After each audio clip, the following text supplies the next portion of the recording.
Why is it that it seems like in the last decade games are getting worse each year? Can something be done about it? Can we go back to the glory days of video games? I may or may not answer these and more questions when we have a little talk about the AAA industry, passion, and indie games. My name is Felipe Pereira Sibioni. This is the FPS Factor. Stick around, give me that like, subscribe. This is a very small channel still. I am trying to reach 100 subscribers, so if you could help me out, let's go on this journey together. The video game playing public has been noticing lately that games that are coming out are not very good. Dustborn, Dragon Age Veilguard, Star Wars Outlaws, and so on and so forth. Each game is subsequently worse than the last one. We're getting trash, we're getting slop, we're getting shovelware. It's what we used to call this kind of games, but they weren't being made usually by the AAA industry. It was usually those old license games. You know, you had a movie coming out, for example, let's take Shrek, and then you had like 5 or 6 Shrek games, but even those, they were kind of alright. There were some that were bad, but some that were pretty good. We had some pretty good licensed games. People remember fondly lots of them, such as Toy Story 3, but each year it seems like people are just receiving more expensive, both to make and to buy, games that are worse each time. Why is that? In the older times, not as far back as the Atari era, because we did have lots of shovelware back then. But I'd say around the NES, Super NES, even Nintendo 64 era. I talk about Nintendo because they are the most well-known player. We also had, of course, Sega with the Master System, then the Sega Mega Drive, Genesis for the Americans, and some other guys. Also, the PlayStation started on the 64 era, with loads of great games, both the Nintendo 64 and PlayStation 1. I'd say this was together with the Super Nintendo era, the golden age of video games up until this point, because there were so many innovations, so many good projects. Why is that we don't have all of that in the AAA industry? Back then, if you check out, there's this channel that talks about Mario 64, Kaze Emanuar. This guy is a genius, a coding genius. He's remaking basically the source code of the Mario 64 game, and he can make some magic with that. He's making basically a sequel to Mario 64 that can fit in the cartridge and play in a Nintendo 64, or at least in an emulator, and it looks even better than Mario 64. But if we take Mario 64, the Nintendo 64 had 4 megabytes of RAM.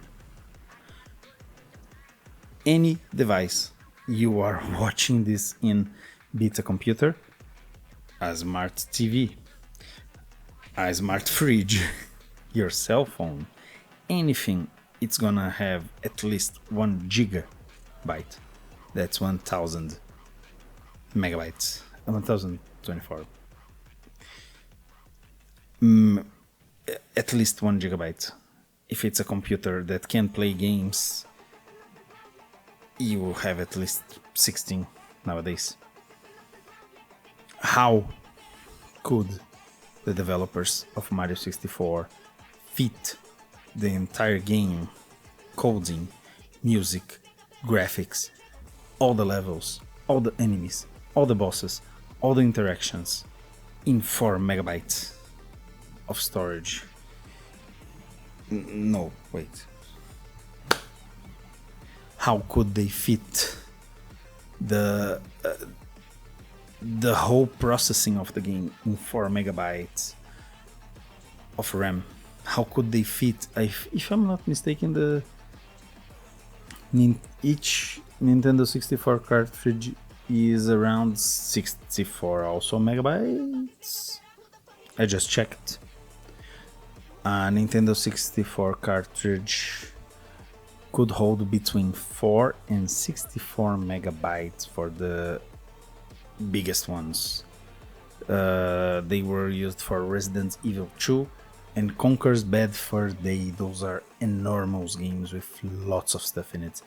How could they fit it all and have fun games? And even if you take the PlayStation 1, we had marvelous games at the time. I had both of them. I had a Nintendo 64 and I had a PlayStation 1. I played lots of great RPGs and such in there. I have played Final Fantasy 6, 7, Chrono Trigger there with the cutscenes, because I did play on the Super Nintendo first, but then I played them on the PlayStation 1 with the cutscenes, Brave Fencer, Musashi, lots of other games. So why is it that developers back then could do it? It's simple. Passion.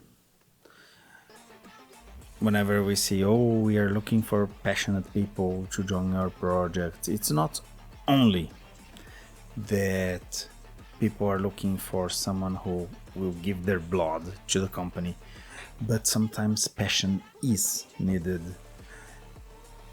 At the time of NES, and even before that, it was even more difficult to program a game. The Atari and alike, they only looked like that. They were only had that terrible static, terrible sound, because they had to physically program the game, because they were coming up with the transistors, with the parts that go on the board.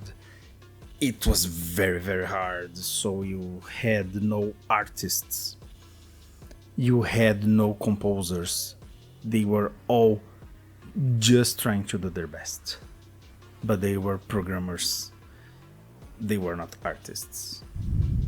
Now, on the Nintendo,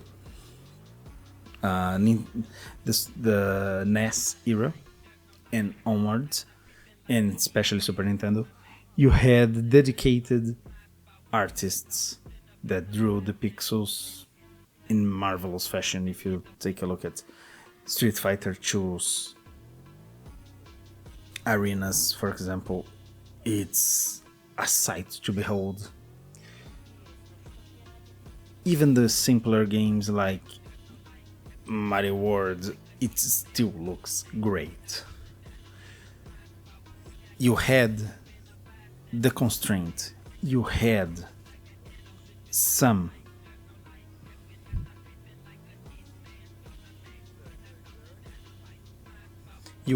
to work with some restrictions, but you were not so restricted as to not being able to do anything. But even NES music, for example, you had bad NES music. For example, most of the Mega Man series on the Nintendo on the NES, Nintendo Entertainment System. I keep trying to call it Nintendinho because I'm from Brazil, and this is what we called it here. Oh, I have a Nintendinho. Then came the Super Nintendo. So in the NES era, Mega Man music was so bad. Meanwhile, Konami was a masterclass developer in the music department. Both of them had great graphics for the time, obviously. Nintendo, obviously, one of the best because they developed the hardware. Then we get to Super Nintendo. It was great. Most games, even the bad ones, they had a good soundtrack, good graphics. And if you just take, take the gameplay from another game, put on your characters, doesn't matter. It's gonna be a good time. But then we are getting to PlayStation 4. Even PlayStation 3, we had some great stuff in the Wii era. The Wii in itself was a fantastic console. I love it very much. I don't have yet a VR headset, but I believe it's the next step. Basically, it's the evolution of the Wii. Because the controllers are just like the Wii remotes, but much better. There's the Switch, but I don't. Nintendo nowadays is a bad company. Unfortunately, I used to love them. If you see my background, not on this video, but on other videos that I make, go watch my other stuff. Speaking of which, on my background you will see lots of Nintendo characters, of figures, and Pokemon games, etc. I have Game Boy Advance, DS, 3DS. I used to get every Nintendo console. But yeah, nowadays they are not good. After Satoru Iwata, the company went downhill fast. And especially with the American side of things, with Doug Bowser, you shouldn't take someone with a name of a villain to run your company. That's bad luck. Or maybe they just were trying to run it to the ground. Congratulations. Even though it's selling like hotcakes, they are a bad company right now. Especially with the trying to control the industry. But that's for another video. Still, at the time, Satoru Iwata himself was a man of... he loved games, he loved making games, he did some wizardry that fit basically one whole Pokemon game inside another.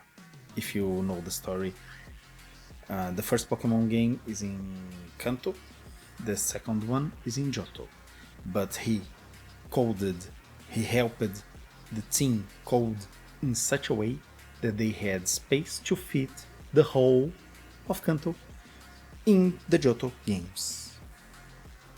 It's crazy. And as you can figure out, since the Game Boy, the first Game Boy is from 1989, it has even less power than a Nintendo 64. It's basically half of a NES. It's crazy to imagine this kind of people. They are extremely talented. You gotta have this type of people working in video games. There is a game that took some years to make. The original founder of Humble Bundle, before it was sold to IGN, had a game that he was going through called Overgrowth. If you see the logs, it's on YouTube, I believe. I don't know if he made the engine that runs the game or if he tweaked an existing engine to do it, but it's incredible. He has some great physics. It has, it is passion, even though it's much less restrained than in the last era. But still, you gotta work loving video games. If you don't love them, it will never work. Just as we see, because nowadays the AAA industry has good paying jobs, and when you have good paying jobs, it attracts people who say, oh, I wanna work in tech because it's good money. Let's see, which company should I work for? Should I work for Google? Let me send my resume. I know that this company, what's this company's name? Oh, it's Ubisoft. It must make software. Let me send to it. Let's search for it. Oh, it makes video games. I don't care about video games, but I can do some coding. I'm a coder. Then you have an artist that does not care for the art of video games. His friends, perhaps, with the HR person. Oh, you're in. Come on in. And so on and so forth. It's not that you work on a video game company because you like video games. Of these companies, they're just big monsters that outgrew themselves.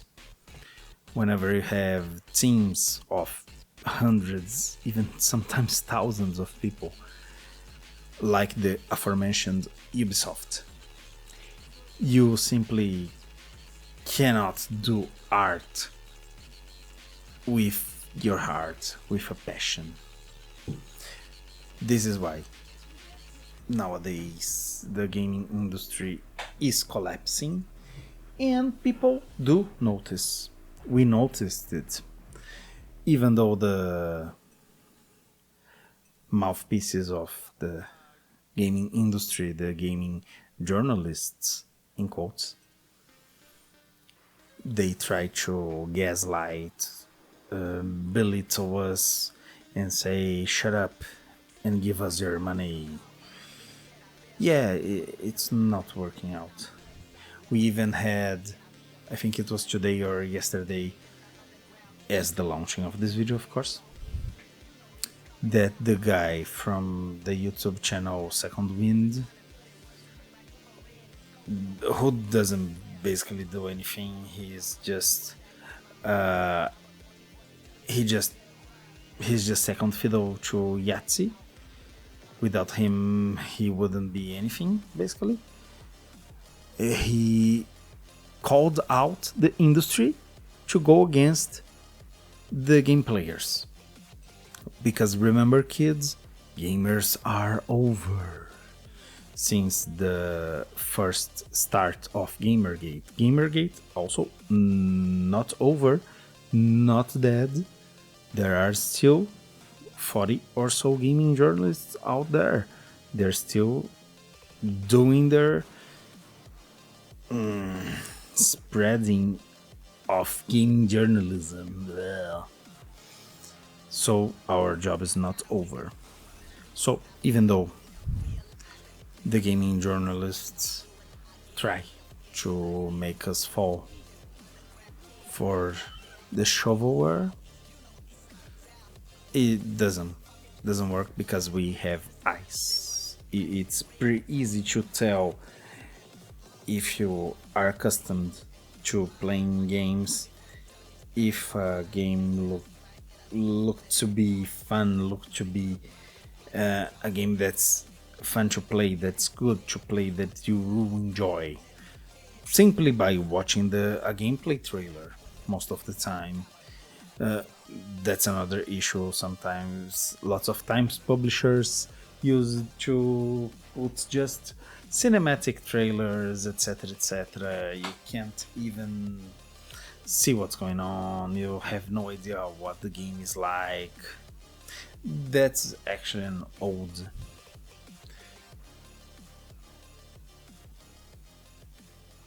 problem that the industry has. But yeah, nowadays games are bad. But is it all games? No, of course not. We've had great successes. We've had games that sold millions, were highly acclaimed in the last 10 years, in the last 5 years. We had some marvelous games.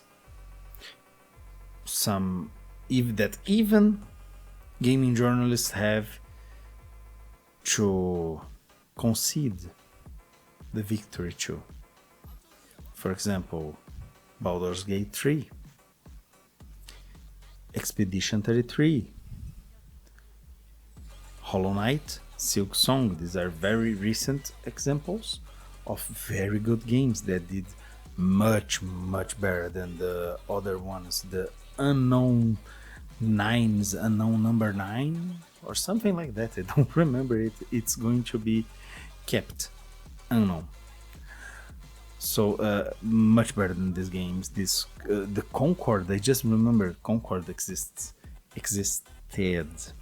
That's for a reason, because the indie games, they are where the passion lies nowadays. The indies are the new heart of the gaming industry. You have small teams, medium teams, even some larger teams delivering the greatest games we've seen for a good while. We have lots and lots. Right now we're having the Steam Next Fest. We can see some marvelous concepts. We see people revisiting games that had like a couple of entries and never again, because the AAA industry doesn't care about that type of game. I saw one that looks to be like DK King of Jungle.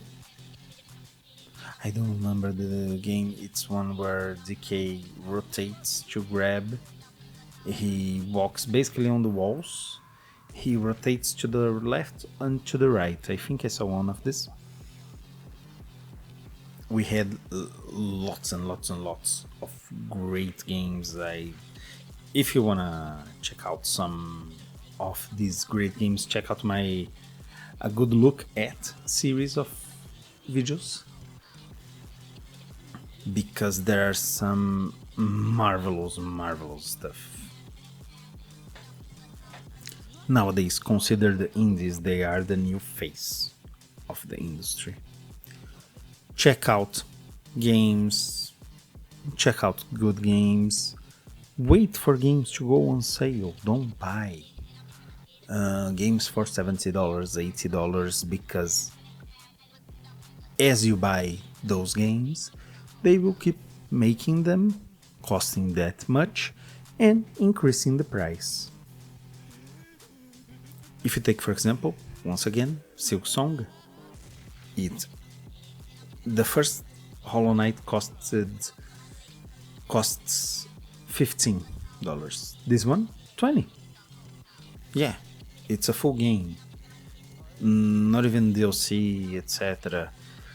It's just a game. You buy, you play. That's how video games should be. Buy the game, have fun. Then you get another game. And so on and so forth. Games are art. Games are entertainment. Those two go together.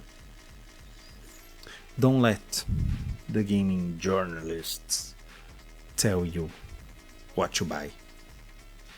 See for yourself. Check out the games. Read lots of reviews from Steam, from places, even from those game journalists. Sometimes they speak some science, most of the times not, but okay. Check out YouTubers. Look at my channel, for example.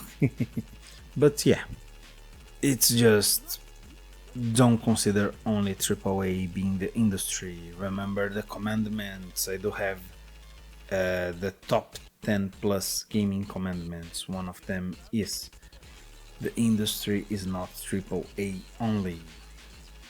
Also, you can pirate games. Don't worry about it. If it's AAA, you wanna check it out, just pirate it. Don't buy it. You can buy it later if you like it really, really much, very much. Anyway, that's it for today.